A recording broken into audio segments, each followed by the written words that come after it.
Alors, un exercice en rapport avec les densités de probabilité. On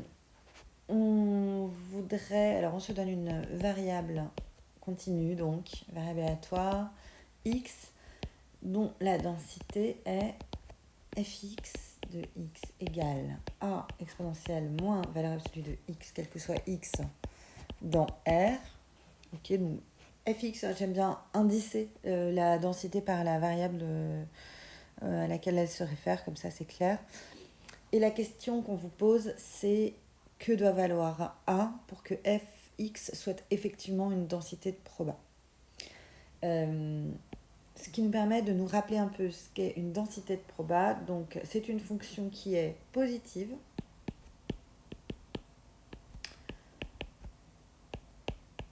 Est-ce que ça nous donne une indication? Oui, ça nous dit que A doit être positif, puisque de toute façon cette exponentielle, elle est toujours positive. Deuxièmement, fx doit être continu sur R. Alors, ça, il se trouve que c'est le cas. Cette fonction, elle ressemble à ça. Pour un A qui est positif, donc hop. Oups, ça va pas vraiment à 0 en fait, ça va à l'infini. Ça se rapproche de 0, mais c'est une fonction qui est continue. Et de toute façon, la valeur de A ne changerait pas le caractère continu ou pas de cette fonction. Donc ça ne nous donne pas d'informations sur la valeur de A. Troisièmement, cette fonction doit être intégrable. Qu'est-ce que ça veut dire intégrable? Ça veut dire que sa valeur absolue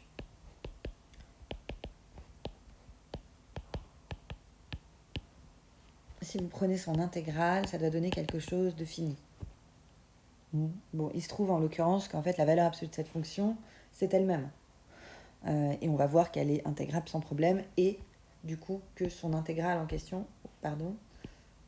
et que justement cette intégrale, alors cette fois-ci, pas de la valeur absolue mais de la fonction elle-même, doit valoir 1. Ok, donc on y va, on va se calculer cette intégrale et qu'est-ce que ça vaut? L'intégrale de a exponentielle moins valeur absolue de x sur r. Déjà, ce que je vais faire, c'est que je vais sortir a. Et ensuite, on va regarder ce qu'on a dans l'intégrale. On a une fonction qui est paire. C'est-à-dire que c'est une fonction qui est symétrique, en fait, si vous voulez. Sur les positifs et sur les négatifs, elle vaut la même chose. Fx de x est égal à fx de moins x, quel que soit x. Et pour vous en convaincre, vous pouvez regarder le dessin de nouveau. Vous voyez qu'en fait, la partie de gauche est vraiment le miroir de la partie de droite, sauf sur mon dessin qui n'est pas très beau, mais enfin, voilà, en pratique, c'est ça. Et on est donc sur un domaine symétrique, en 0. Et donc, vous pouvez affirmer que ça, c'est égal à 2 fois la valeur uniquement sur les positifs de exponentielle moins x. Vous voyez qu'on a perdu la valeur absolue, puisque de toute façon, sur les positifs, x égale valeur absolue de x.